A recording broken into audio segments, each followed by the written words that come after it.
दोस्तों अभी देख सकते हैं ये शिवानी जी हैं, हेलो बोलो, और उधर पारुल जी हैं, और शिवानी आज गवाएगी पारुल से गाना, ठीक है, तो आप लोग देखते रहिए।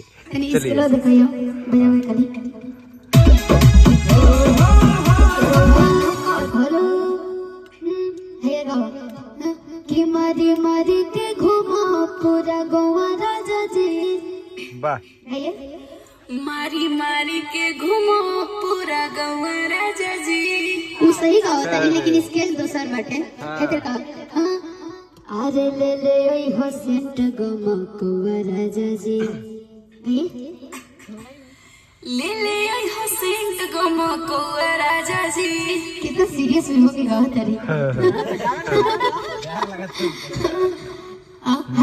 मारब दू पौआ राजा जी, पानी परेशान मन करे लेनी जान, तोहर खाना पीना रोक दे, तोरा जैसा मरदा के माथा के दर्द के चूल्हे में झोंक दे। गाइए। पानी परेशान मन करे लेनी जान, तोहर खाना पीना रोक दी, तोरा जैसा मरदा के माथा के दर्द के चूल्हे में झोंक दी। वो ठीक गावत रही, हम उ जो ना स्केल में गावत रही, स्केल लगावत नहीं। एक सेकंड, तू ठीक गावत रही। सही। हां हां हो गई लुई तार, तो हाथ रखा पास हो करवा दे का कुछ नहीं। एक सेकंड गरवा दबा के मत गवा, गला दबत ना दबत नहीं के ऐसा ना गावा ना दीदी, एकली गावा खटाई खाए के कहत। बानी परेशान मन करे लेनी जान, तोहार खाना अब का रुक जा,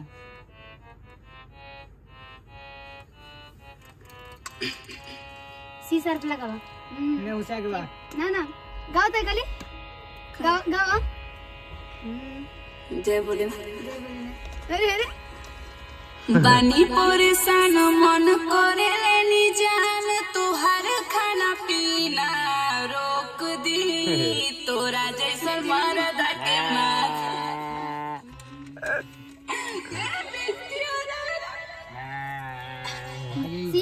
सी सरपटे लगाओ, सी सर्फ लगाओ। नहीं गाओ अब अरे यार अब अच्छा है।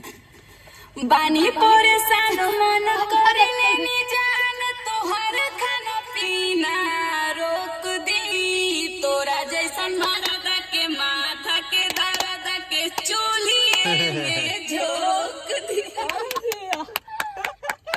क्या बात है। अरे यार मजा मत लो यार, हेलो हमार प्लेस के लो लगाओ एफ सर्फ की बन फिर वो है तो कुछ एकल बजा भाई यार, ये तो डिस्टर्ब हो गाना सुनाते हैं उनके ना। मन करे लेनी जान, तोहर खाना पीना रोक दी, तो इसी स्केल में गई बनी परेशान मन करे लेनी जान, तोहर खाना पीना लगाओ यार सी सर्फ खबरों में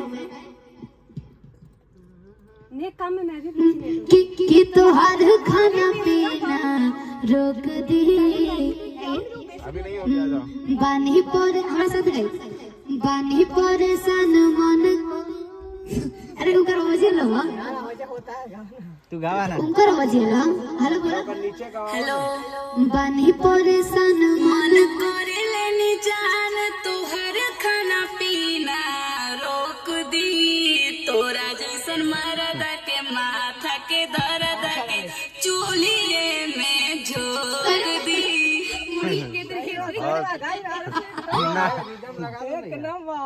रिदम लगा दो।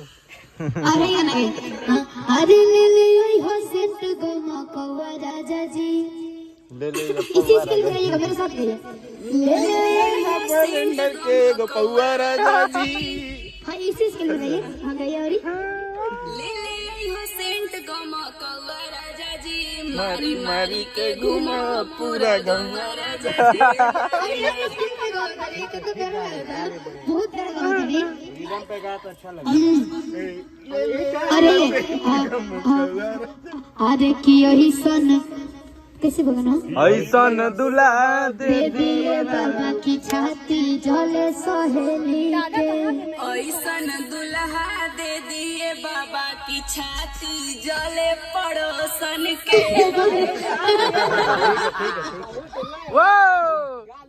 बहुत अच्छा, बहुत अच्छा, अच्छा कर रही है। सुपर स्टार प्रिंस भैया। मजाक मत करो।